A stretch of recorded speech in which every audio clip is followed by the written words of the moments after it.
In this video, we are going to tell about the psychologist Jordan Peterson could lose license if he refuses social media re-education. Before moving forward, if you are new on our channel, don't forget to like and subscribe our channel for future interesting videos. Controversial Canadian psychologist Jordan Peterson has launched a legal challenge against the College of Psychologists of Ontario after he said the governing body threatened to pull his practicing license if he doesn't complete social media re-education for comments he made on Twitter and the Joe Rogan podcast.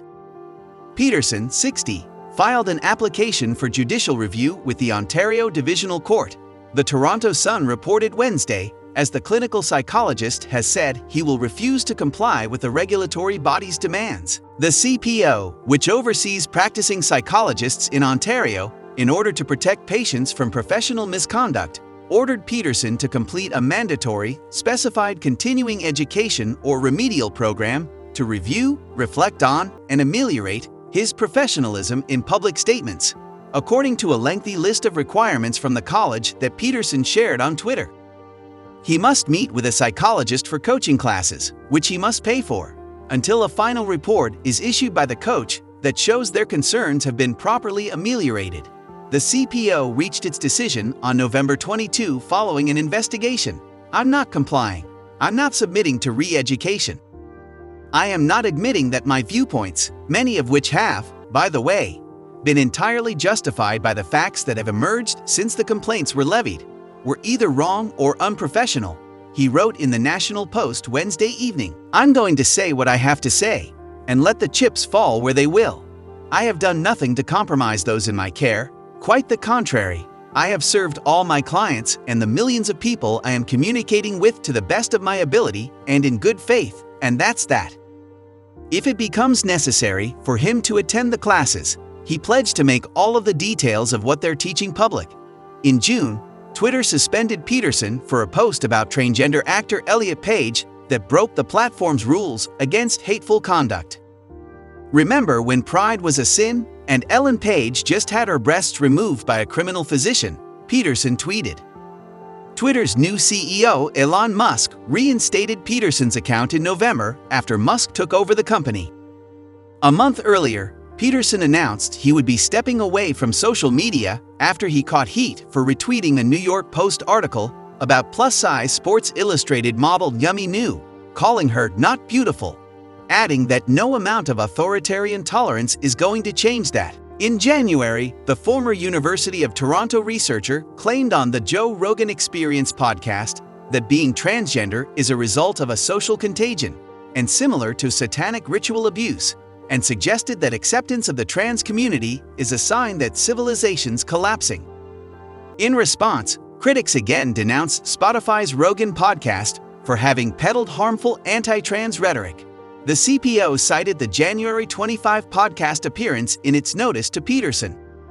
Peterson also claimed in the National Post that he was targeted for supporting Canadian opposition leader Pierre Poilievre's criticisms of the COVID-19 lockdowns, criticizing Prime Minister Justin Trudeau and his Chief of Staff Gerald Butts, criticizing an Ottawa council member, and making fun of New Zealand Prime Minister Jacinda Ardern.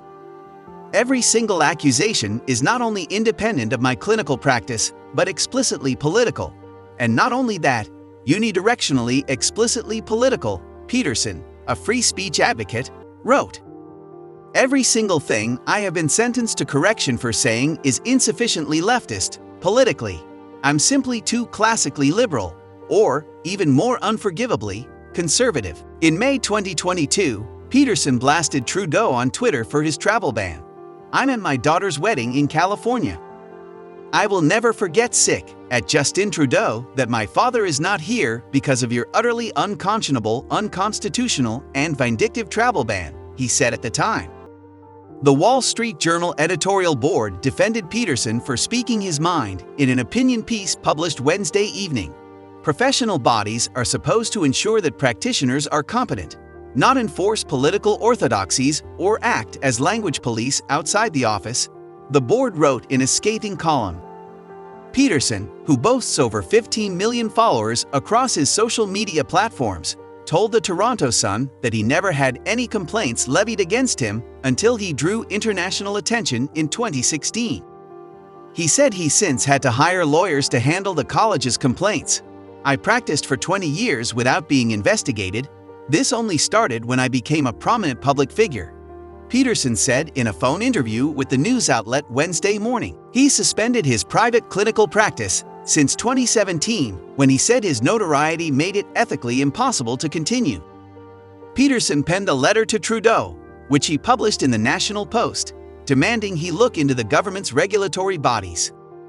"I am not suggesting or even presuming that you or any of the people associated with you had anything directly to do with this," he wrote. However, the fact that it is happening, and that physicians and lawyers have become as terrified as psychologists now are of their own regulatory bodies, is something that has definitely happened on your watch, as a consequence of your own conduct and the increasingly compulsion-based and ideologically pure policies that you have promoted and legislated. Thanks for watching.